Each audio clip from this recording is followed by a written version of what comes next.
Hello everyone, नमस्कार दोस्तों। Welcome to true IAS and PCS. Continue करते हैं अपनी पीएसआई और ऑप्शनल की डिस्कशन को। हम लोग बात कर रहे थे इस चैप्टर में टॉपिक नंबर 5 के बारे में, approaches to the study of political theory. और उसके अंदर हम लोगों ने ये जो पहला डिफरेंस है ट्रेडिशनल अप्रोच और कंटेम्प्रेरी अप्रोच, जिसको हम एक तरीके से नॉर्मेटिव अप्रोच और बिहेवियरल अप्रोच का डिफरेंस भी कह सकते हैं, ठीक है। या फिर आप इसको नॉर्मेटिव अप्रोच और एम्पेरिकल अप्रोच का डिफरेंस भी कह सकते हो। हालांकि वो डिफरेंस अगला टेबल है हमारा, ठीक है। इसके बारे में अभी तक हम कॉम्प्रिहेंसिव तरीके से पढ़ चुके हैं। आज के लेक्चर में हम बात करेंगे पहले नॉर्मेटिव अप्रोच और एम्पेरिकल अप्रोच की तरफ जाने से पहले एरिस्टोटल की ये जो दो थ्योरीज हैं और एरिस्टोटल भाई साहब के ये जो पॉलिटिकल विचार हैं with respect to his theory of comparative politics and his theory of revolution. तो हमें बेसिकली ये दो थ्योरी समझनी है। एक तो इसने अलग अलग कंट्रीज के कॉन्स्टिट्यूशंस की कंपैरेटिव एनालिसिस करी थी, और दूसरी एरिस्टोटल की अंडरस्टैंडिंग ऑन क्रांति, रेवोल्यूशन। और मैंने आपको बताया था ये जो एरिस्टोटल का कंपैरेटिव एनालिसिस है ऑफ कॉन्स्टिट्यूशन, या फिर इस theory of comparative analysis of constitution भी हम इसको कहते हैं, यही जो एरिस्टोटल की स्टडी है यही पूरा हमारा पार्ट है पेपर 2 सेक्शन ए का पीएसआईआर के अंदर, जिस पेपर का नाम है कंपैरेटिव पॉलिटिक्स। अगर एरिस्टोटल ने अपनी ये स्टडी नहीं कर रखी होती, मैंने आपको प्रीवियस लेक्चर में बताया था, तो हमारा पेपर 2 सेक्शन ए जैसी कोई चीज़ ही नहीं होती, हम पढ़ ही नहीं रहे होते उसको, या कोई भी नहीं पढ़ रहा होता उसको। अब इस लेक्चर में आपको ये पता लगेगा, इस लेक्चर में सिर्फ हम बात करने वाले हैं एरिस्टोटल के कंपैरेटिव एनालिसिस ऑफ कॉन्स्टिट्यूशन की। आपको पता लगेगा कि एरिस्टोटल जो है कैसे बी आर अंबेडकर का भी बाप है in terms of his analysis of constitution. सबसे पहले एरिस्टोटल के बारे में कुछ भी बोलने से पहले हम यहां पर बी आर अंबेडकर के ऊपर जो ये टिप्पणी कर रहे हैं कि एरिस्टोटल बी आर अंबेडकर का भी बाप है, तो ऐसा हम क्यों कह रहे हैं? अभी तक दोस्तों जब आप जनरल स्टडीज के बारे में कुछ भी पढ़ते हो with respect to post independence, with respect to modern Indian history, with respect to M Laxmikanth Indian polity, और आप जब संविधान निर्माताओं के बारे में पढ़ते हो, तो बी आर अम्बेडकर का नाम आप कहाँ पढ़ते हो कि B R Ambedkar constituent assembly के अंदर एक ड्राफ्टिंग कमेटी थी, उसके चेयरमैन थे, राइट। ड्राफ्टिंग कमेटी के चेयरमैन जो थे वो डॉक्टर बी आर अम्बेडकर थे, और उन्होंने कुछ 7-8 बंदों के साथ मिलकर संविधान को लिखा था प्रॉपर तरीके से। जब हमारी एम लक्ष्मीकांत की क्लास चल रही थी, या जनरली मैंने जनरल स्टडीज़ की जब भी क्लासेस कंडक्ट करी हैं आप लोगों के साथ, तो आपको एक चीज़ बहुत अच्छी तरीके से याद होगी, हम लोग बी आर अम्बेडकर की बड़ी तारीफ करते थे एक पॉइंट के ऊपर। और वो पॉइंट क्या था कि बी आर अम्बेडकर ने जीवन में जो भी अपने साथ एक्सप्लॉयटेशन और डिस्क्रिमिनेशन होते हुए देखी, बावजूद उसके बड़े होकर उनको ड्राफ्टिंग कमेटी का चेयरमैन जो बनाया गया वो उनके कैलिबर के बेसिस पर बनाया गया, because that person was familiar with, B R Ambedkar भाई साहब को टिप्स पे याद थे 60 से ज़्यादा, लगभग 60 के आसपास या 60 से 1-2 ज़्यादा दुनिया के अलग अलग जो संविधान थे वो उनको टिप्स पर याद थे, राइट। और उसी की वजह से अलग अलग कॉन्स्टिट्यूशंस की नॉलेज की वजह से उन्होंने हर एक दुनिया के संविधान को स्टडी करने के बाद चेरी पिकिंग करी थी। उन दुनिया के अलग अलग कॉन्स्टिट्यूशंस के इंपॉर्टेंट प्रोविजंस की चेरी पिकिंग करने के बाद उन्होंने एक मिक्स्ड फ्लेवर का कॉन्स्टिट्यूशन बनाया जो कि भारत का संविधान है। और क्रिटिक्स फिर इसको इस पॉइंट पर क्रिटिसाइज करते थे, जो कि 11th क्लास की जो पॉलिटिकल साइंस की एनसीईआरटी है, आवर कॉन्स्टिट्यूशन एट वर्क, उसके अंदर चैप्टर नंबर 1 के अंदर एक क्रिटिसिज्म गिवन होता है, और जिसको हमने एम लक्ष्मीकांत के अंदर भी पढ़ रखा है, कि बी आर अम्बेडकर को कॉन्स्टिट्यूएंट असेंबली में क्रिटिक्स के द्वारा जो दूसरे सदस्य थे कॉन्स्टिट्यूएंट असेंबली के, उन्होंने ये कहकर एक तरीके से उनको क्रिटिसाइज करने की कोशिश करी थी that our Indian constitution is a borrowed या फिर पैच वर्क। लेकिन उसको डिफेंड करते हुए बी आर अम्बेडकर ने क्या कहा था कि हमने ब्लाइंड बोरोइंग नहीं कर रखी है, only those provisions have been borrowed from different countries and their constitutions which suited Indian conditions. हमने अंधाधुंध बोरिंग नहीं कर रखी है, सिर्फ वो प्रोविजंस हमने दुनिया के अलग अलग संविधानों से उठा रखी हैं जो कि भारत के जो सिचुएशंस हैं, भारत के अंदर जो व्यवस्था है उनसे वो मैच करें। तो it is not a blind boring, it is not a borrowed या फिर पैच वर्क। ठीक है, ये हमने इंडियन कॉन्स्टिट्यूशन के कॉन्टेक्स्ट में एम लक्ष्मीकांत में और अपनी जनरल स्टडीज की क्लासेस में अच्छे से पढ़ रखा है इसको, राइट। अब बी आर अम्बेडकर की तारीफ इस बात के ऊपर हमें काफ़ी ज़्यादा उनकी नॉलेज काफ़ी इंप्रेसिव लगती है कि यार ये एक ऐसा बंदा था जिसको 60 से ज़्यादा जो देश के संविधान, देश विदेशों के जो संविधान थे वो याद थे बी आर अम्बेडकर जी को। एरिस्टोटल कितने पुराने ज़माने का है, बी आर अम्बेडकर तो फिर भी मॉडर्न इंडियन हिस्ट्री में उनका कॉन्टेक्स्ट देखने को आपको मिलता है। एरिस्टोटल जो है वो बीसीई के ज़माने से बिलोंग करता है, एंशिएंट ग्रीस से, एथेंस से, राइट। एरिस्टोटल की कंपैरेटिव स्टडी ऑफ कॉन्स्टिट्यूशन के अंदर सबसे पहले तो मैं आपको ये बताना चाहूँगा इसकी थ्योरी का नाम क्या है, comparative analysis of constitution, right. तो इन्होंने डेफिनेटली अलग अलग, एरिस्टोटल भाई साहब ने अलग अलग कंट्रीज के कॉन्स्टिट्यूशन को कंपेयर करा होगा। जहां पर बी आर अम्बेडकर जी का आंकड़ा 60 के आसपास जगमगाता है अपनी नॉलेज को लेकर with respect to having the knowledge of different constitutions of different countries. Aristotle ने उस जमाने के अंदर, जमाना इमेजिन कर लो कितना पुराना टाइम है, ही स्टडीड, सबसे धमाकेदार फैक्ट मैं आपको बता रहा हूं, he studied 158 dot different constitutions. B R Ambedkar के कॉन्टेक्स्ट में तो ये 60 हम +2 -2 भी कर देते हैं कि 60 के आसपास उनको याद थे, बट एरिस्टोटल ने 158 डिफरेंट कॉन्स्टिट्यूशंस जो उस टाइम पर वर्ल्ड में एग्जिस्ट करते थे उन सबको स्टडी करा था। Just imagine the knowledge and analysis power of Aristotle, सोच सकते हो, ठीक है। हाँ जी, वही तो बात है ना कि इतने एक्चुअली कंट्रीज नहीं हुआ करती थी उस टाइम पर, मैंने आपको बताया था ना, नेशन स्टेट्स, सिटी स्टेट का कॉन्सेप्ट जो हुआ करता था, है ना। तो हम उनको कंट्रीज ही मान लेते हैं एक प्रकार से, जब हम जैसे PSIR में कभी आंसर लिखते हैं ना तो ये मान लेते हैं। अब दोस्तों मैं जो आपको बातें इस लेक्चर के अंदर बताने जा रहा हूँ, वैसे तो ये वाला लेक्चर हमारा कल हो जाना चाहिए था, लेकिन मैंने थोड़ी सी और डीप रिसर्च करी है इसके ऊपर, और मैं आपको पूरा का पूरा, अगर कोई भी ये क्वेश्चन आया comparative analysis theory of Aristotle with respect to constitution, जिसको हम कंपैरेटिव एनालिसिस ऑफ कॉन्स्टिट्यूशन बोलते हैं, इसकी नॉलेज आपको दूसरे कैंडिडेट से की कंपैरिजन में ज़्यादा ही होगी, और इसको आप जीएस के आंसर्स में भी यूज़ कर सकते हो। कहाँ पर, वो धीरे धीरे करके आपको पता लग जाएगा। और दूसरी जो हम थ्योरी बनाएंगे उसके लिए एक सेपरेट लेक्चर कंडक्ट करेंगे, थ्योरी ऑफ रेवोल्यूशन, वो भी आपको, आप इस इंडिया के अंदर किसी भी इंस्टीट्यूट के नोट्स और बुक उठा लेना, इवन ओपी गावा उठा लेना आप, ठीक है, एंड्रू हेवुड्स की किताब उठा लेना, उससे ज़्यादा महान तो कोई किताब है नहीं ना वेस्टर्न पॉलिटिकल थिंकर्स को पढ़ने के लिए, आती ही नहीं है, वर्ल्ड के अंदर बनी ही नहीं है ऐसी कोई किताब एंड्रू हेवुड्स से ऊपर। ओपी गावा तो फिर भी बहुत छोटे लेवल की बुक है, वहाँ पर भी आपको इतनी डेप्थ में और इतनी अच्छी क्लियर अंडरस्टैंडिंग के साथ आपको नॉलेज नहीं मिलेगी। मतलब मैं कम शब्दों के अंदर आपको नॉलेज ज़्यादा देकर जाऊंगा और उतने ही शब्द आपको मैं बताऊंगा कि 250 वर्ड्स के अंदर आपका आंसर वाइंड अप हो जाए और सारी बातें भी आप कह दो वहाँ पर। तो चलो स्टार्ट करते हैं इस लेक्चर को। Aristotle's comparative analysis of constitution में सबसे पहले तो एरिस्टोटल भाई साहब ने 158 जो दुनिया के अलग अलग संविधान जो थे उनको स्टडी करा था।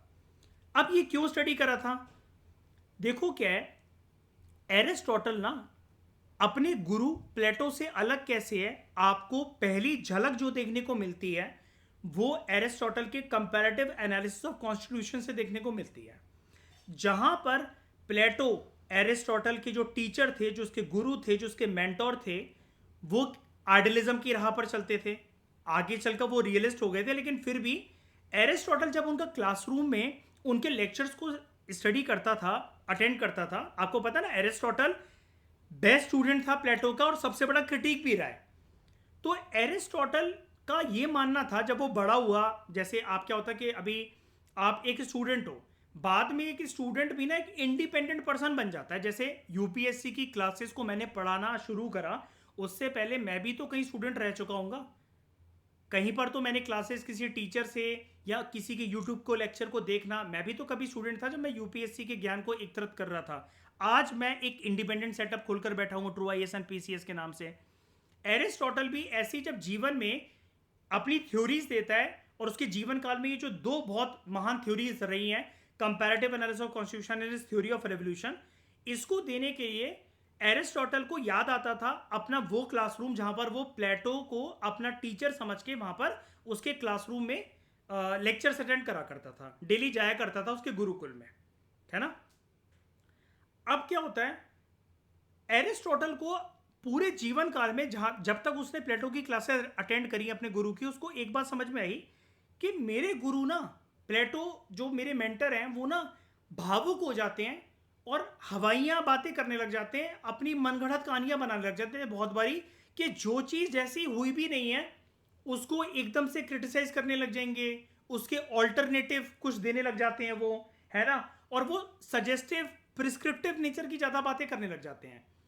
एरिस्टोटल ने आगे चलकर इंडिपेंडेंट अपनी थिंकिंग डेवलप करके ये सीखा कि देखो यार, मैं जो है अपनी एनालिसिस पावर के अंदर अपने गुरु की अप्रोच को नहीं अपनाऊंगा। एरिस्टोटल ने अपने आप से ये वादा करा था कि देखो, मैं बहुत इज्जत करता हूं अपने गुरु प्लेटो की, लेकिन मैं उनकी अप्रोच को नहीं अपनाऊंगा। मेरे गुरु तो सीधा कह देते हैं कि डेमोक्रेसी एक बकवास फॉर्म ऑफ गवर्नमेंट है। प्लेटो ने कहा था ना, डेमोक्रेसी बकवास फॉर्म ऑफ गवर्नमेंट है। प्लेटो ने अपने स्टूडेंट्स को इसका कारण भी दिया था कि देखो, तुम लोग तो तब थे नहीं, लेकिन मैंने देखा है वो वक्त, मैं प्लेटो कहते थे अपने स्टूडेंट से, एरिस्टोटल भी बैठा होता था उनके क्लासरूम के अंदर, कि मैंने देखा है वो वक्त कि कैसे मेरे गुरु सोक्रेटिस को, प्लेटो के गुरु सोक्रेटिस थे, कि सोक्रेटिस को सच्चाई बोलने की वजह से जहर दे दिया गया था डेमोक्रेटिक सेटअप के अंदर। और वो डेमोक्रेटिक रूलर्स ही थे एथेंस ग्रीस की सत्ता पर विराजमान, जिनकी छत्र छाया के अंदर हमारा देश पेलोपेनेशियन वॉर हार गया था नेबरिंग सिटी स्टेट से। तो एरिस्टोटल ये कहता है कि यार, दो घटनाक्रमों की वजह से आप ओवरऑल डेमोक्रेसी को कैसे यार गलत ठहरा सकते हो।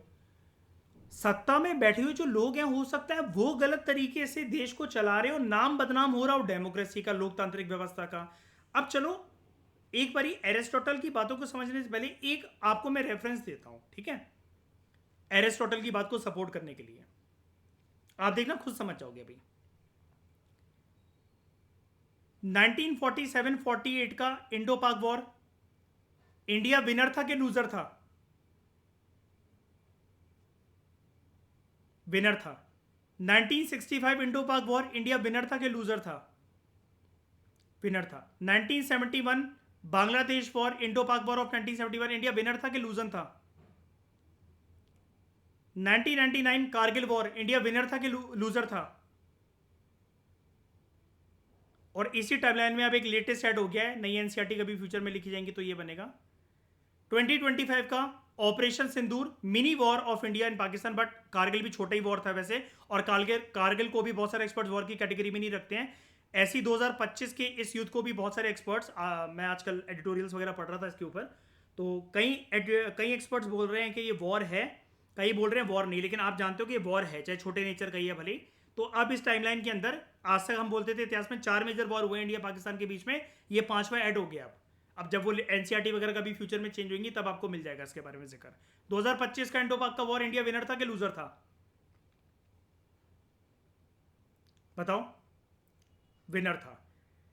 यहां तक अगर हम इसको देखें दोस्तों, तो यानी कि हम सराहना करेंगे, हम तारीफ करेंगे कि इंडिया की डेमोक्रेसी और डेमोक्रेटिक सेटअप जो है वो एक विन विन सिचुएशन के अंदर है, राइट। डेमोक्रेसी एक अच्छी फॉर्म ऑफ गवर्नमेंट होती है, सारी सरकारों के बीच में कोऑर्डिनेशन बहुत अच्छा था, प्रधानमंत्री से लेकर कैबिनेट मंत्रियों से लेकर राज्य की सरकारें और उनके अंदर जो उनका प्रशासन है, चाहे मुख्यमंत्री हैं और उनका गवर्नेंस स्ट्रक्चर है, सबने सहयोग दिया भारत की छवि को बचाने के लिए इन सारे युद्धों में, ठीक है।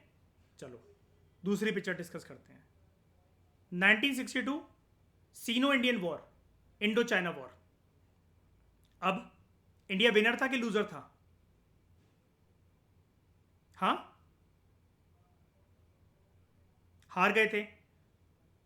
और कितना बड़ा एरिया चाइना हमारा ले गया, जिसमें मैंने आपको बताया था, प्रधानमंत्री एपिसोड याद है एबीपी न्यूज के, उस पर क्या बताया जाता है आपको, 28 दिल्ली बन सकते थे उतने एरिया पे। इतना एरिया किसके पास है अभी? चाइना के पास है। अब हम ये कहते हैं क्या, डेमोक्रेसी एक बेकार फॉर्म ऑफ गवर्नमेंट है, बेकार सेटअप है?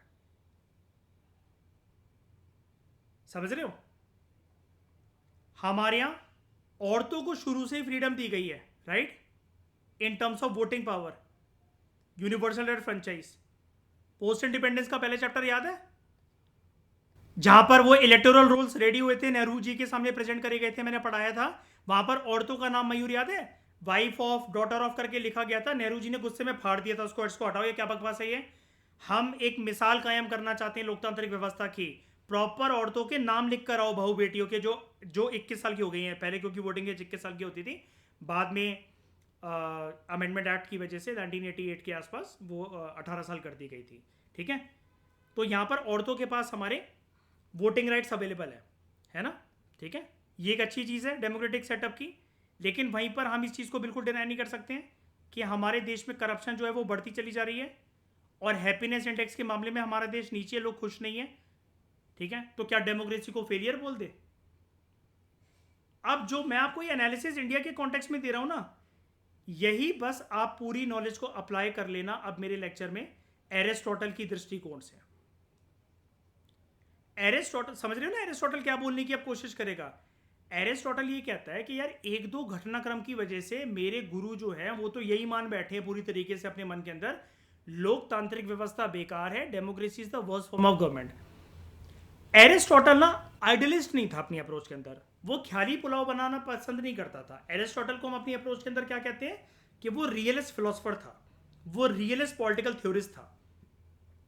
एरिस्टोटल कहता है कि देखो मैं अपने गुरु की रिस्पेक्ट करता हूं, अगर उनके मुख से ये वाणी निकली है कि लोकतांत्रिक व्यवस्था खराब होती है, democracy is the worst form of government, तो मेरे गुरु हैं वो, आज जो मैं हूं मैं उनकी वजह से हूं, तो कुछ सोच समझ के ही कह रहे होंगे।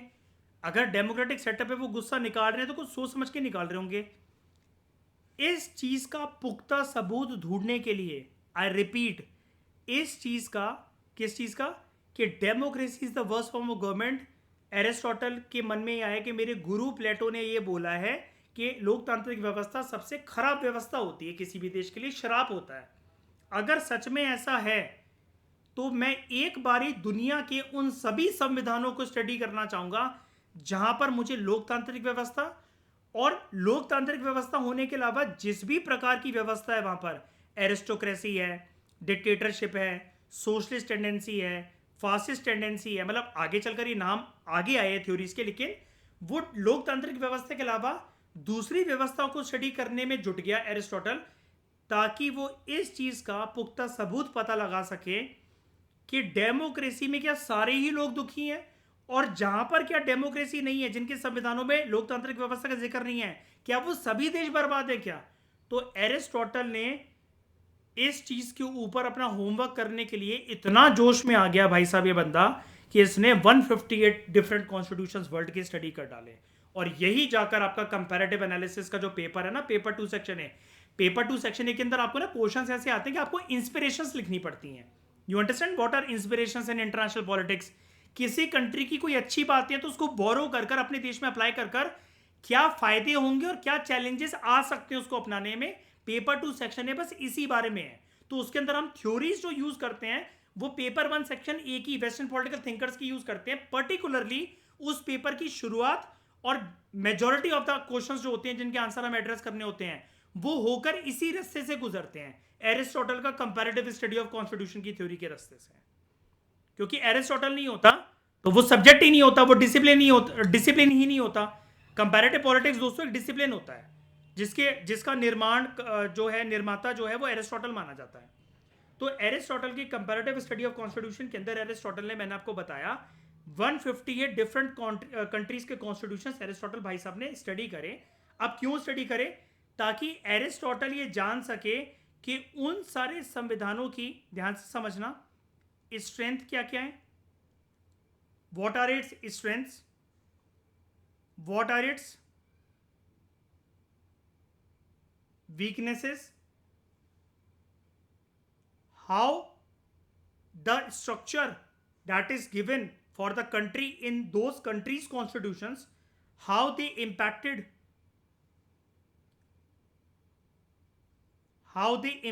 and have impacted the stability in those countries। क्या स्थिरता है उन कंट्रीज में या फिर उथल पुथल मची रहती है। और सबसे इंपॉर्टेंट चीज, क्या वो जो व्यवस्था उस कंट्री के अंदर उन कंट्री वालों ने अपना रखी है सरकारों ने अपना रखी है, क्या उससे एक नेशन स्टेट की, सिटी स्टेट की जो वेलबींग है, पूरे के पूरे सिटी स्टेट की, नेशन स्टेट की, देश की नागरिकों की बात तो एरिस्टोटल बाद में करता है कि अगर city state, nation state wellbeing के रास्ते पर है तो सिटीजन्स तो ऑटोमेटिकली आ जाएंगे वेलबींग के रास्ते पर। तो क्या जो भी कॉन्स्टिट्यूशन है, एरिस्टोटल ने स्टडी करा कि उनकी स्ट्रेंथ क्या है, डिफरेंट कंट्री, ये जो 158 कंट्रीज हैं उनकी कॉन्स्टिट्यूशन की स्ट्रेंथ क्या है, वीकनेसेस क्या है, कैसे वो स्टेबिलिटी को प्रभावित करते हैं उस देश के संविधान, और वेलबींग के लिए रिस्पॉन्सिबल है भी कि नहीं है।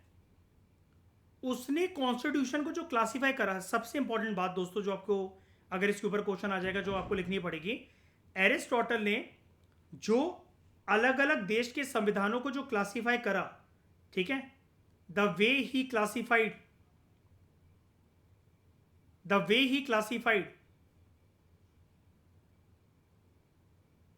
कॉन्स्टिट्यूशंस, ठीक है, वो इस बेसिस पर करा कि हु हेल्ड पावर, उस देश में पावर किसके हाथ में है। अब पावर के लिए इसने 3 पैरामीटर बोले। यही आपकी एरिस्टोटल की स्टडी में जब मैं चैप्टर लूंगा ना आपका एरिस्टोटल का, सबसे इंपॉर्टेंट बात यही है कि एरिस्टोटल इस चीज के ऊपर बिलीव बहुत करता था कि देश में पावर किसके हाथ में है। तो एरिस्टोटल कहता था 3 लोगों के हाथ में ही पावर हो सकती है किसी भी देश के अंदर, या तो एक बंदा, या कुछ बंदे, या बहुत सारे लोग। अब ये जो 3 क्राइटेरिया है ना दोस्तों, 1, फ्यू और मैनी, ये वर्ड तीनों बहुत इंपॉर्टेंट है, बहुत बहुत बहुत ज्यादा इंपॉर्टेंट है एरिस्टोटल की। अगर आपको comparative study and analysis of constitution को अगर समझना है, इसके ऊपर आंसर लिखना है, ये 3 शब्द का जिक्र आपको करना ही पड़ेगा अपने आंसर में, बिना इसके आपको मार्क्स नहीं मिलने वाले, पूरे मार्क्स कट जाएंगे अगर इसका जिक्र नहीं करा गया आपके द्वारा। तो एरिस्टोटल ने कॉन्स्टिट्यूशंस को, दुनिया के अलग अलग कॉन्स्टिट्यूशन को क्लासिफाई इस बेसिस पर करा कि उन देशों में, उन नेशन स्टेट में, उन सिटी स्टेट्स में पावर किसके हाथ में है, 1, फ्यू और मैनी। और दोस्तों एक इंपॉर्टेंट बात और याद रखना, आज के ज़माने में जो आपको वर्ल्ड हिस्ट्री की या कोई भी जो किताबें आपको ये नाम बताती है ना, fascist regime, authoritarian regime, dictatorial regime, Nazi regime, democratic regime, socialist regime, Republican regime, कोई भी जो ये नाम आते हैं, ठीक है, कम्युनिस्ट, A to Z दुनिया में जितनी भी तरह की सरकारों के बारे में आज आप नाम सुनते हो, और जो आप PSI और ऑप्शनल में आगे चलकर सुनोगे, कुछ आपने लक्ष्मीकांत के अंदर सुन रखी है, कुछ मैं आपको IR की क्लासेस के अंदर भी बताऊंगा, ये सारे नाम डिराइव्ड ना एरिस्टोटल की इन्हीं थ्योरीज से हुए हैं। और वो सारे रिजीम जो हैं आगे चलकर सिर्फ नाम आए उसको, एरिस्टोटल बहुत पुराने जमाने में बोल चुका था कि नाम तो देने को आप कुछ भी दे सकते हो, बस ये देख लो कि पावर वहां पर किसके हाथ में। अगर एक के हाथ में तो एक के हाथ वाली रिजीम्स कैसी कैसी होंगी, है ना, अथॉरिटेरियन, डिक्टेटोरियल। फ्यू वाली कैसी होंगी, मोनार्किकल, कि राजा या रानी का खानदान चला रहा है। मैनी वाली में आप डेमोक्रेटिक सेटअप को लेकर आ सकते हो, जहां पर एक्चुअल जो पावर है वो सत्ता में बैठे हुए लोगों के हाथ में नहीं, जनता के हाथ में है। वहां ज्यादातर लोग जो हैं वो डिसाइड करेंगे कि सरकार कब तक रहेगी, थ्रू देयर वोटिंग राइट्स। तो अभी मैं इसको और क्लासीफाई करूंगा वैसे, और आपको डिटेल में बताऊंगा 1, फ्यू और मैनी के बारे में। और उसके बाद ये तो इसका हो गया एरिस्टोटल का पहला क्राइटेरिया डिसाइड करने का, कि जब उसने कॉन्स्टिट्यूशन को क्लासीफाई करा तो कॉन्स्टिट्यूशन को वो क्लासीफाई इस बेसिस पर करता है, number 1 parameter, who held power. Aristotle का जो नंबर 2 पैरामीटर था हु हेल्ड पावर के अलावा, वो ये था कि क्या उन कॉन्स्टिट्यूशंस के अंदर कुछ ऐसे प्रोविजंस गिवन है क्या कि उन कॉन्स्टिट्यूशंस के अंदर जो भी लोग रूल करते हैं तो are they ruling for the common good of the masses, सबका भला करने के लिए वो रूल कर रहे हैं।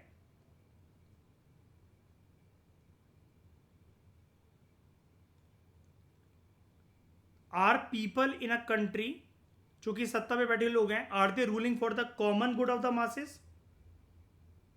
ठीक है, जिससे कॉमन गुड प्रमोट हो।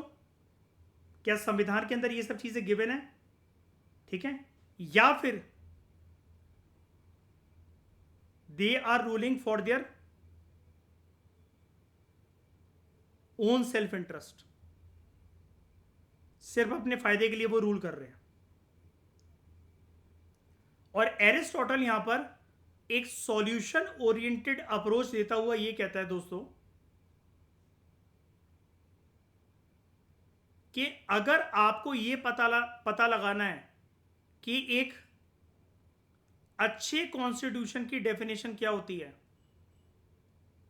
एक गुड कॉन्स्टिट्यूशन की डेफिनेशन क्या हो सकती है, और ये इसलिए मैं आपको बोल रहा था। अब देखो, आप ये सब चीज़ें अप्लाई कर सकते हो ना अपने वर्ल्ड हिस्ट्री के आंसर्स में, गवर्नेंस के आंसर्स में, आईआर के आंसर्स में, इंडियन पॉलिटी एंड कॉन्स्टिट्यूशन के आंसर्स में, एथिक्स के आंसर में, इंटरनेशनल एथिक्स के आंसर में, एथिकल गवर्नेंस के आंसर में, ऐसे राइटिंग के आंसर में, कि गुड कॉन्स्टिट्यूशन या फिर कॉन्स्टिट्यूशन को क्लासिफाई करना through Aristotelian approach, who held power, power किसके हाथ में होनी चाहिए। आपके मन में अगर ये डाउट आ रहा है ना कि सर आईआर का या इनका बता दो कैसा, या इंटरनेशनल एथिक्स कैसा, मिडल ईस्ट क्राइसिस दुनिया का आज एक सबसे बड़ा क्राइसिस चल रहा है, जो कि डार्क एजेस के टाइम पर, जैसे यूरोप की धरती के अंदर पूरे युद्ध बस रखे थे ना, कि जब चर्च और राजा की मिलीभगत होती थी और यूरोपियन कंट्रीज आपस में लड़ रही थी, और ये पूरी लड़ाई डार्क एज से होते होते कोल्ड वॉर तक यूरोप की धरती पर चली है। और पूरी यूरोप की रिकंस्ट्रक्शन प्रोग्राम के लिए अमेरिका ने पैसे दिए थे सारी यूरोपियन कंट्रीज को। आज के समय में ये मिडिल ईस्टर्न क्राइसिस जो चल रहा है, तो उन मिडिल ईस्टर्न कंट्रीज के अंदर Iran, Iraq, Saudi Arabia, gulf countries जो भी हैं, central Asian countries and particularly middle eastern countries, वहां पर दिक्कत अगर है, इंटरनेशनल एक्सपर्ट्स ये बोलते हैं कि जहां पर भी किसी रीजन के अंदर या किसी कंट्री के अंदर सिविल वॉर, जैसे श्रीलंका, लेकिन अभी हम पूरे रीजन की बात कर रहे हैं कि पूरे रीजन में उथल पुथल मची हुई, सिर्फ एक कंट्री प्रभावित नहीं है उससे, बहुत सारी कंट्रीज प्रभावित है, और वो रीजन है आज की दुनिया में middle eastern countries, central Asian countries ज्यादातर, लेकिन नंबर 1 टॉप नॉच पर आता है मिडिल ईस्टर्न कंट्रीज। वहां पर दिक्कत है संविधानों की। तो अगर आपको ऐसी सॉल्यूशन ओरिएंटेड अप्रोच, पेपर 2 जो कि आपका ऑप्शन का पेपर 2 है, सेक्शन ए सेक्शन बी के अंदर अगर ऐसा कोई आ जाए आपको क्वेश्चन, वहां आपको कंक्लूजन देनी हो, एक सॉल्यूशन लिखना हो, बहुत अच्छा था, वे फॉरवर्ड लिखना हो, तो आप एरिस्टोटल की इन थ्योरीज को यूज कर सकते हो। तो गुड कॉन्स्टिट्यूशन एरिस्टोटल के अकॉर्डिंग क्या होता है? एरिस्टोटल कहता है कि एक अच्छा कॉन्स्टिट्यूशन वो कॉन्स्टिट्यूशन माना जाता है दैट प्रमोट्स कॉमन गुड, सबका भला हो उससे, और उस कॉन्स्टिट्यूशन के अंदर ऐसे प्रोविजंस गिवन हो that avoids the pitfalls of, जो बर्बादी आती है किसकी वजह से, द पिटफॉल्स ऑफ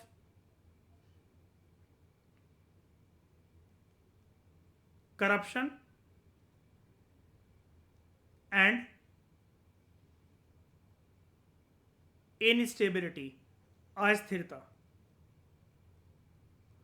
जहां पर करप्शन ना हो, करप्शन होगी तो मासेस का भला नहीं हो सकता, अस्थिरता होगी तो उथल पुथल छाई रहेगी देश में, देशवासियों के बीच में लड़ाई झगड़े दंगे फसाद होते रहेंगे। ऐसा संविधान अच्छा संविधान नहीं है। संविधान वो होना चाहिए जो अवॉइड करे इन करप्शन को, इन स्टेबिलिटी की भावनाओं को, सिचुएशंस को, और कॉमन गुड को प्रमोट करे। ठीक है, अब यहां पर जब ये वाली थ्योरी एनालिसिस एरिस्टोटल अपनी देता है, कंपैरेटिव एनालिसिस ऑफ कॉन्स्टिट्यूशन, यहां पर हम मानते हैं ऐसा, यानी कि जो थ्योरिस्ट हैं उनका ऐसा कहना है कि एरिस्टोटल यहां पर यूज कर रहा है एम्पेरिकल अप्रोच को,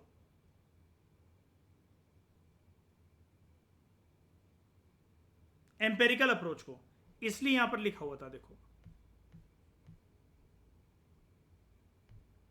empirical approach, Aristotle's comparative analysis of constitution में भी इंपेरिकल अप्रोच को यूज करता है, अपनी थ्योरी ऑफ रेवोल्यूशन के अंदर भी इंपेरिकल अप्रोच को यूज करता है Aristotle.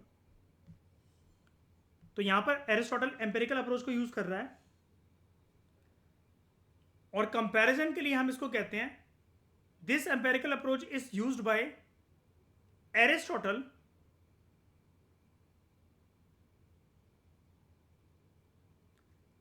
Unlike his mentor Plato, जिनकी अप्रोच नॉर्मेटिव मानी जाती है, उनके गुरु की आइडियलिस्ट मानी जाती है, प्रिस्क्रिप्टिव मानी जाती है, सजेस्टिव मानी जाती है, और वो इसके ऊपर बेस्ड होती है व्हाट ऑट टू बी, क्या होना चाहिए। जबकि एरिस्टोटल की जो अप्रोच है, जो थ्योरी है, वो एम्पेरिकल अप्रोच क्यों मानी गई है? Because he unlike his mentor Plato, Aristotle is not आइडियलाइजिंग,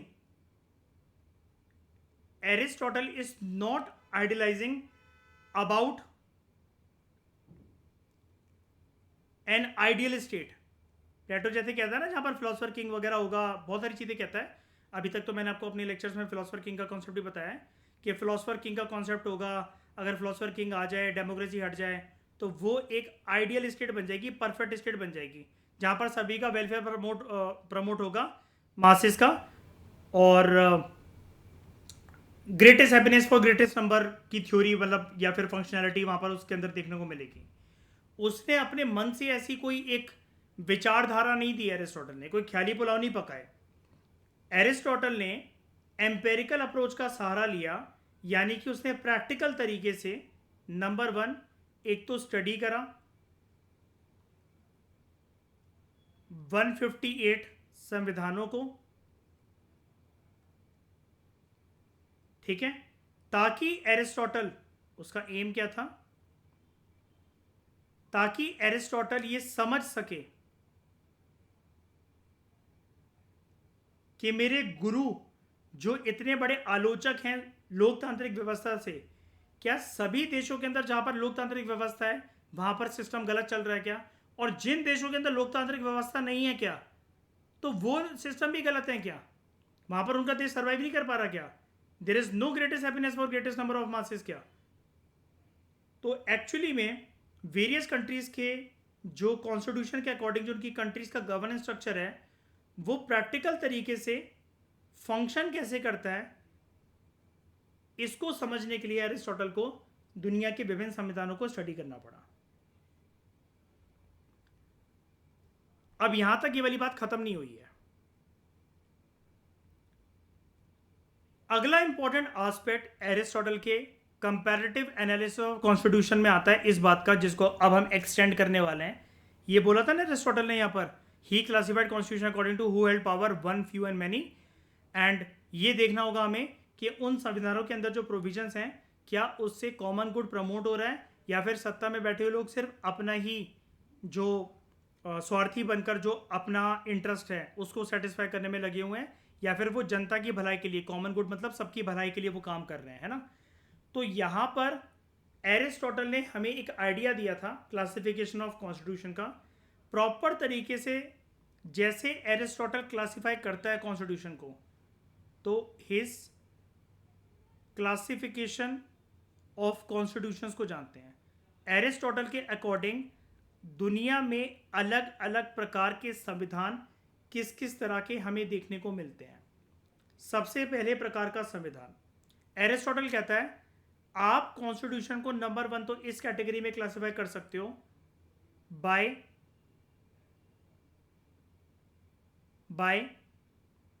number of rulers. अब एरिस्टोटल ये जो बोल रहा था ना, वन, फ्यू और मैनी, इसको जरा डिकोड कर लेते हैं। एरिस्टोटल कह रहा है कि आप कॉन्स्टिट्यूशन को क्लासिफाई कर सकते हो बाय नंबर ऑफ रूलर्स। अब नंबर ऑफ रूलर्स किसी भी देश में उस देश के संविधान के अकॉर्डिंग या तो 1 हो सकते हैं, या तो 1 हो सकता है, या कुछ हो सकते हैं, या बहुत सारे हो सकते हैं। अब एरिस्टोटल का नाम सुनो कि नाम यहाँ पर क्या देखा, कहते हैं 1 पर्सन के द्वारा जब कंट्री रूल करी जाती है वो 2 तरीके के रूल सिस्टम हो सकते हैं, मोनार्की या फिर टायरेनी। जो फ्यू वाले हैं वो भी अगेन 2 तरीके के हो सकते हैं, एरिस्टोक्रेसी एंड ओलिगार्की। जो मैनी वाले हैं वो भी अगेन 2 तरीके के हैं, या तो वो एक पॉलिटी है या तो वो एक डेमोक्रेसी है। अब दोस्तों इनके अंदर क्या फ़र्क होता है ना, ये हमारा पूरा पेपर 1 ही सेक्शन ए है, हम आगे चलकर इन टर्म्स में मैं आपको प्रॉपर फ़र्क बताऊंगा। अभी आप इतना समझ जाओ कि 1 पर्सन अगर रूल कर रहा है, कुछ लोग जो रूल कर रहे हैं और बहुत सारे जो लोग जो रूल कर रहे हैं, उनके लिए एरिस्टोटल अलग अलग बस नाम दे रहा है। मोनार्की और टायरेनी वाला है 1 पर्सन रूल, फ्यू वाले हैं एरिस्टोक्रेसी और ओलिगार्की, और मैनी वाले हैं पॉलिटी और डेमोक्रेसी।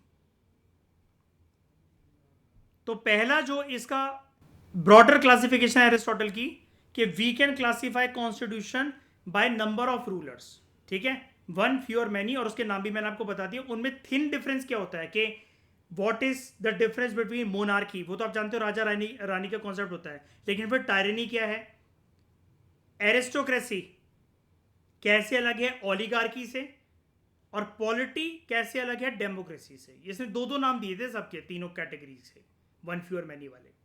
उसके बाद एरिस्टोटल कहता है दूसरा पैरामीटर जिसके बेसिस पर आप संविधानों को क्लासिफाई कर सकते हो वो है बाय मोटिवेशन।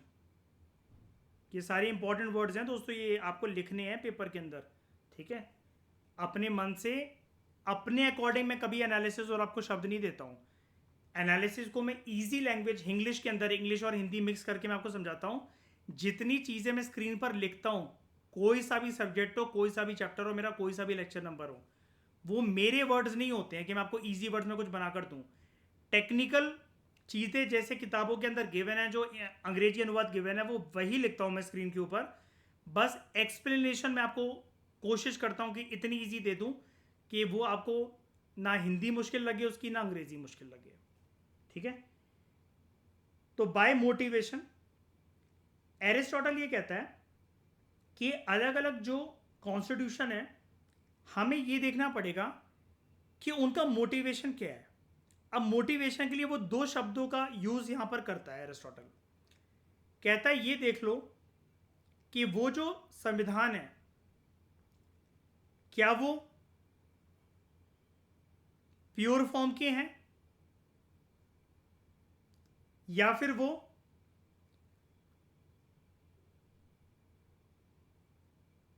परवर्टेड फॉर्म के हैं। अब प्योर फॉर्म के अंदर एरिस्टोटल बोलता है जो प्योर फॉर्म के जो संविधान है वो संविधान है दोज हु रूल फॉर, वो संविधान मतलब उनके अंदर, उन संविधानों के अंदर ऐसी प्रोविजंस है कि सत्ता में बैठे हुए जो लोग हैं दे विल रूल फॉर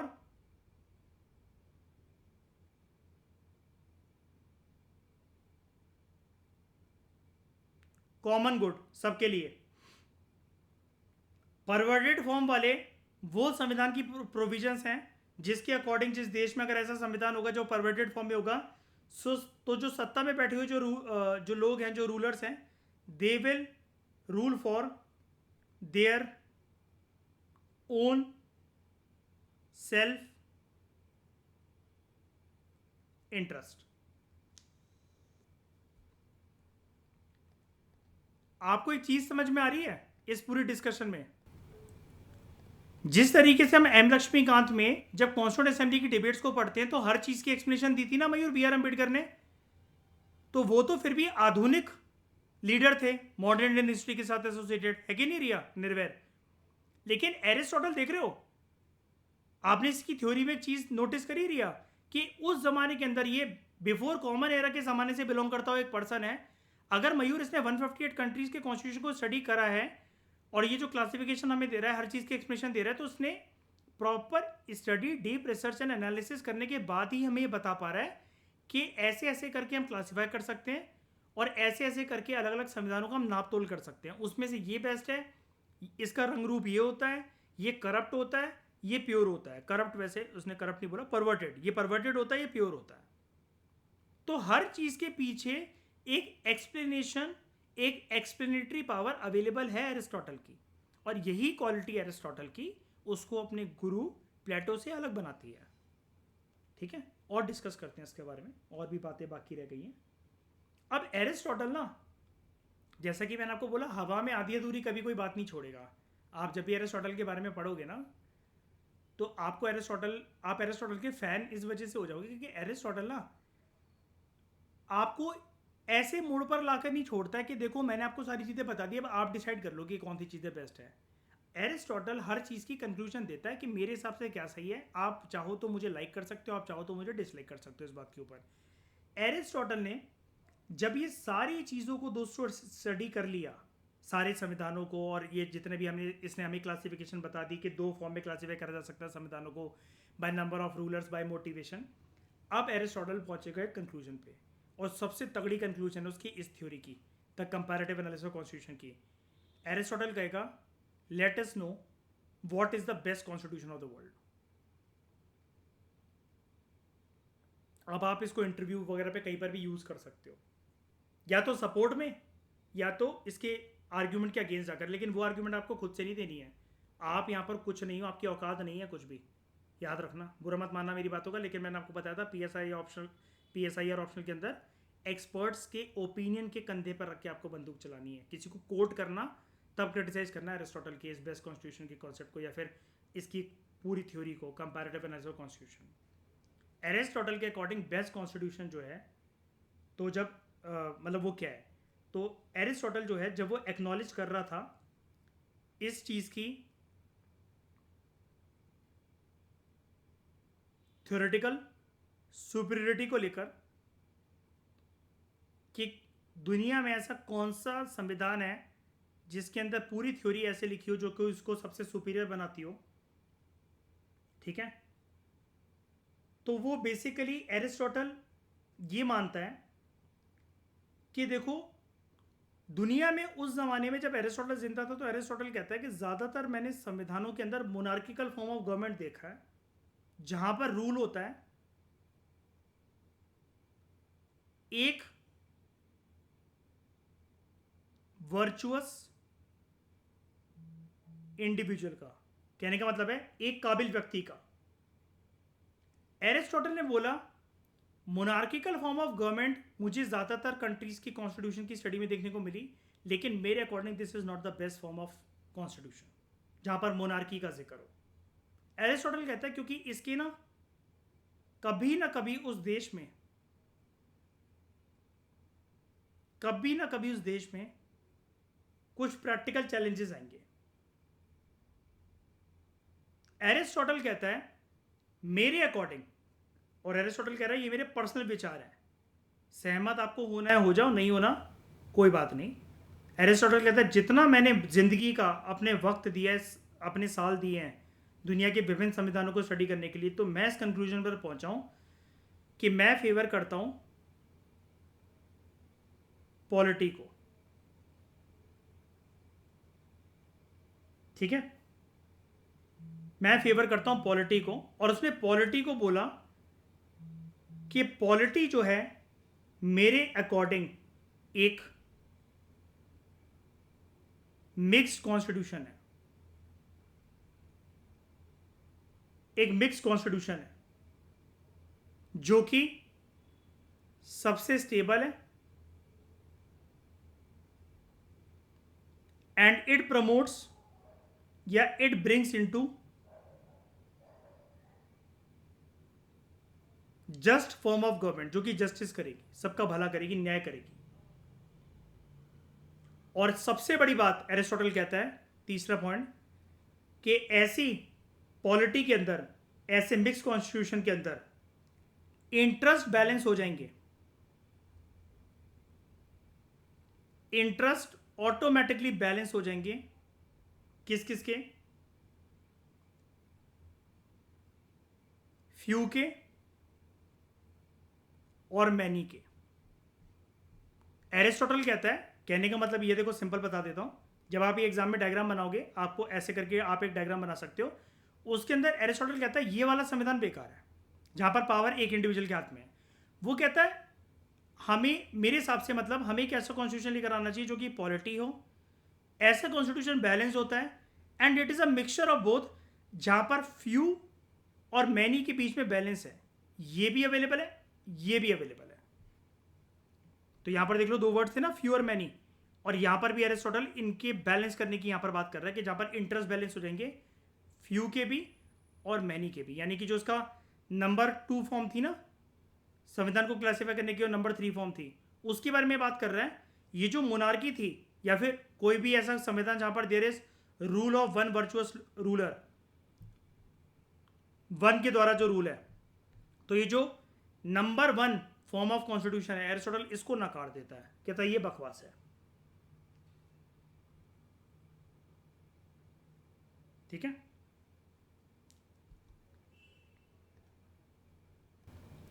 तो एरिस्टोटल के इस कंपैरेटिव एनालिसिस ऑफ कॉन्स्टिट्यूशन के अंदर एरिस्टोटल ने कुछ कॉन्सेप्ट्स हमें पेश करे हैं। एक तो उसने बात करी है, ये कॉन्सेप्ट्स हमें जानने पड़ेंगे कॉमन गुड के बारे में। तो कॉमन गुड इसका वही कॉन्सेप्ट है जहां पर एरिस्टोटल ये मानता है कि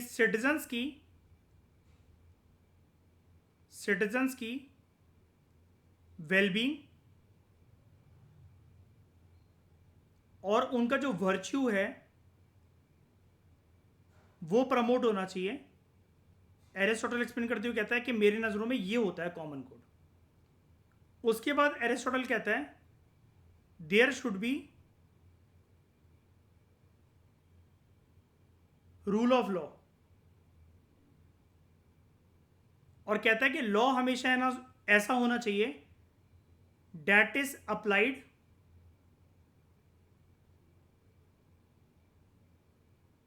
equally to all citizens, जो सबके ऊपर इक्वली एप्लीकेबल हो, और वो दो चीजें इंश्योर करे। एक तो श्योरिटी हो, इंश्योर करा जाए that it should be ensuring fairness, and second चीज प्रिवेंटिंग आर्बिट्ररी रूल, मनमर्जी का रूल नहीं होना चाहिए। उसके बाद एरिस्टोटल ने जो ये बोला मिक्स्ड कॉन्स्टिट्यूशन पॉलिटी, तो वो कहता है कि यहां पर मैं बात कर रहा हूं कि एक ऐसा संविधान जिसके अंदर एलिमेंट्स जो हैं, जिसके अंदर जो एलिमेंट्स हैं ऑफ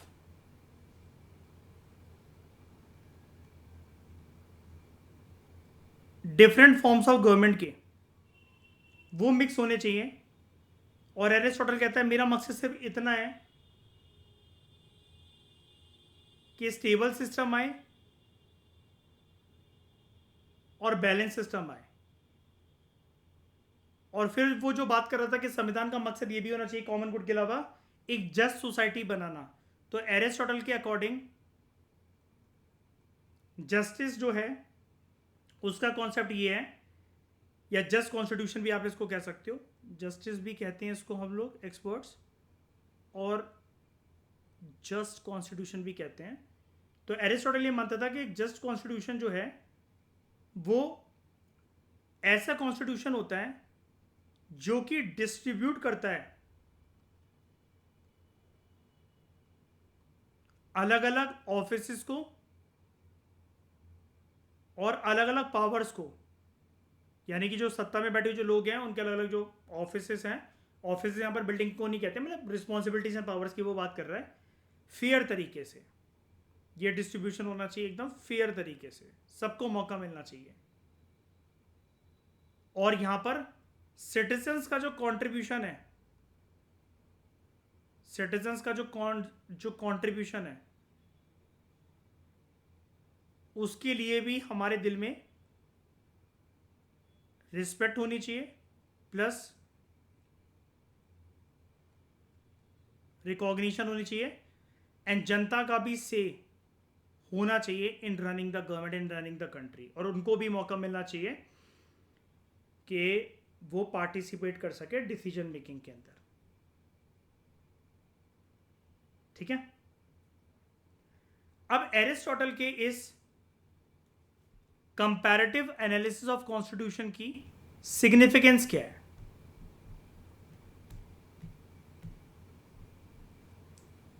एरिस्टोटल के इस कंपैरेटिव एनालिसिस ऑफ कॉन्स्टिट्यूशन की अगर हम सिग्निफिकेंस की बात करें कि इसने इतिहास में छाप कैसे छोड़ी एरिस्टोटल की इस थ्योरी ने, इस स्टडी ने, तो नंबर 1 बात तो एक्सपर्ट्स ये कहते हैं कि यही एक प्रकार का फाउंडेशन बना आगे चलकर ऑफ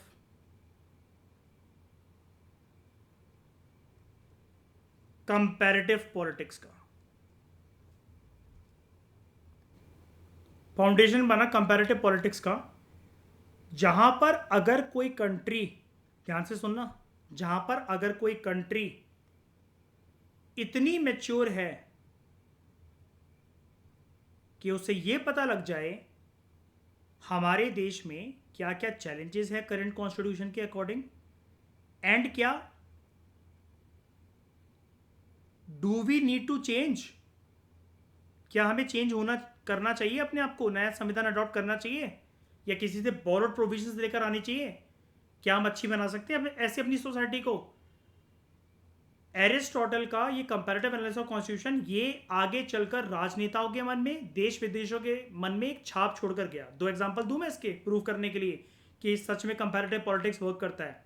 अब यहां पर ले आओ B.R. अम्बेडकर की स्टडी को, जो कि एरिस्टोटल का एक प्रकार से अब आप बच्चा ही मानोगे। B.R. अम्बेडकर ने जो 60+ कंट्रीज के कॉन्स्टिट्यूशन को स्टडी कर कर उसको भारत के अंदर उसके अलग अलग टुकड़े डाल के एक भारत का संविधान का फ्रेमवर्क बना दिया, ये कंपैरेटिव एनालिसिस की वजह से, कंपैरेटिव पॉलिटिक्स की वजह से ही बनाने के लिए सक्षम हुए B.R. अम्बेडकर। एक इंडिया वाला एग्जांपल देना होता है हमें PSIR में, एक वर्ल्ड लेवल का देते हैं। चलो, नेपाल NCERT में आपके गिवन है 4th या 5वें पेज नंबर पर, क्लास 11th की आवर कॉन्स्टिट्यूशन एट वर्क की NCERT के अंदर एक बॉक्स है साइड में। नेपाल के अंदर कॉन्स्टिट्यूशनल मोनार्की हुआ करती थी।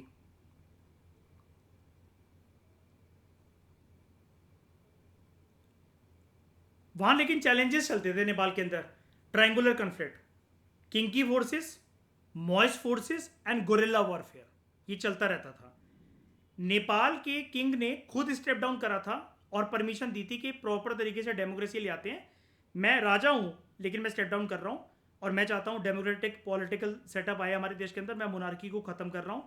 ऐसे करके नेपाल में 1990s में, 2002 में बहुत बार संविधान चेंज हुआ। लास्ट कॉन्स्टिट्यूशन जो नेपाल का लिखा गया जो अभी तक स्टेबल है वो है 2015 का कॉन्स्टिट्यूशन। श्रीलंका 4 बार कॉन्स्टिट्यूशन अपना चेंज कर चुका है। ये चेंज क्यों आ रहा है?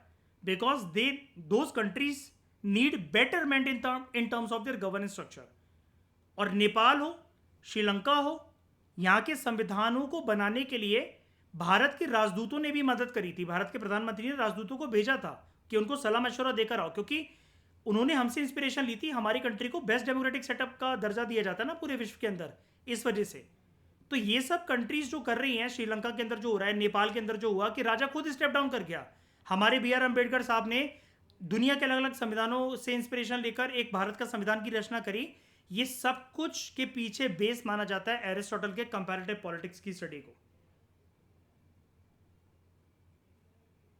कि इंस्पिरेशन दी इसने आगे चलकर, ये स्कोप खोला, माइंड को फ्री रखवाया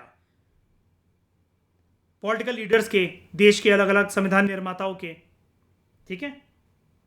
उसके बाद एरिस्टोटल के इस कंपैरेटिव एनालिसिस ऑफ कॉन्स्टिट्यूशन की वजह से दुनिया भर में there has been a influence on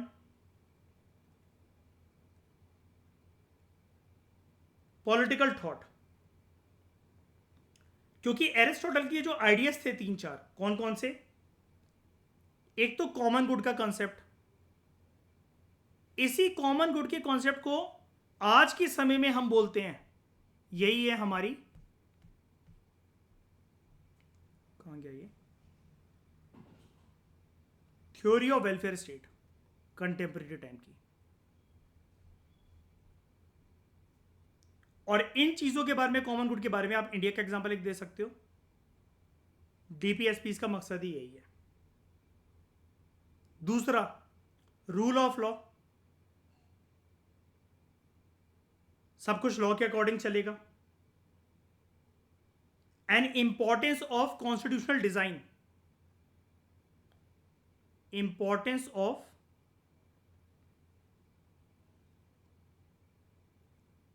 constitutional design, ये कितना इंपॉर्टेंट होता है कंट्री की स्टेबिलिटी के लिए, इससे आगे चलकर पॉलिटिकल थिंकर्स गाइड हुए। और हमारा कॉन्स्टिट्यूशनल डिजाइन देखो, हमने क्या सोचा अपनी परिस्थितियों के हिसाब से, that we will make it a living document, जहां पर कुछ प्रोविजंस हमारे कॉन्स्टिट्यूशन की फिक्स्ड है, जिसको चेंज नहीं करा जा सकता, they are part of basic structure of the constitution, but some are flexible.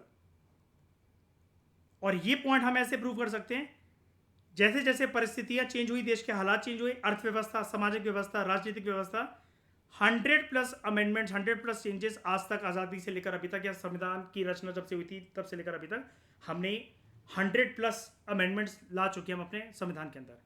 तो वो फ्लेक्सिबिलिटी ये दिखाता है कि हमारा कॉन्स्टिट्यूशनल डिजाइन हमारे देश के हिसाब से ऐसे सूटेबल है कि कुछ चीजों को तो हमने फिक्स रखा हुआ है, वो अडिग है, वो चेंज नहीं हो सकती, they are part of the basic structure of the constitution, but some are flexible which can be change depending on the suitability of Indian socio economic conditions as well as political conditions. और आज के समय में 2 points हो गए ना इसके significance के। एक हमारा हो गया foundation of comparative politics, influence of political thought. एक सिग्निफिकेंस इसकी और मानी जाती है, जो कि है इसका पॉइंट ऑफ रेलेवेंस टुडे। आज के संदर्भ में तो जितनी भी बातें हमने करी वो आज के संदर्भ में ही करी हैं। आज के संदर्भ में एरिस्टोटल का कंपैरेटिव एनालिसिस ऑफ कॉन्स्टिट्यूशन इस चीज में कारगर साबित होता है, इफेक्टिव साबित होता है, कि जब हम दुनिया के अलग अलग जो कंटेम्पररी पॉलिटिकल सिस्टम्स हैं उनको जब हम स्टडी करते हैं, तो उनकी स्टडी में हम चैलेंजेस को फाइंड आउट कर सकते हैं, और उन चैलेंजेस को आइडेंटिफाई करने के बाद हम उनमें कुछ सुधार कर सकते हैं। We can bring out certain solutions या फिर certain changes, like Indian constitution का अगेन आप यहां पर एग्जांपल दे सकते हो, अमेंडमेंट्स, या फिर मिडिल ईस्टर्न कंट्रीज मैंने आपको बताया कि उनको सोचना चाहिए कि उनको चेंज करना है कि नहीं करना। आप यहाँ पर नेपाल का अगेन फिर से एग्जांपल दे सकते हो कि जब उसको लगा नेपाल के मोनार्क को, किंग को, के हमें चेंज करना है, चेंज करना चाहिए, तो कौन सा ऐसा राजा होगा जो कि खुद स्टेप डाउन कर जाए। वो स्टेप डाउन कर गया और वहाँ पर वो कॉन्स्टिट्यूशन मोनार्की को हटाकर पार्लियामेंट्री डेमोक्रेसी लेकर आया, और लास्ट कॉन्स्टिट्यूशन जो नेपाल का लिखा गया वो 2015 के अंदर लिखा गया था। ये है दोस्तों डिटेल एस्पेक्ट एंड मैनर के अंदर एरिस्टोटल की कंपैरेटिव एनालिसिस ऑफ कॉन्स्टिट्यूशन की थ्योरी, या इसका आप कह सकते हो कि study and political thought on comparative analysis of constitution. ठीक है, अगले लेक्चर में दोस्तों हम बात करेंगे एरिस्टोटल की थ्योरी ऑफ रेवोल्यूशन के बारे में। इस डिस्कशन में दोस्तों फिलहाल इतना ही। Thank you very much for discussion.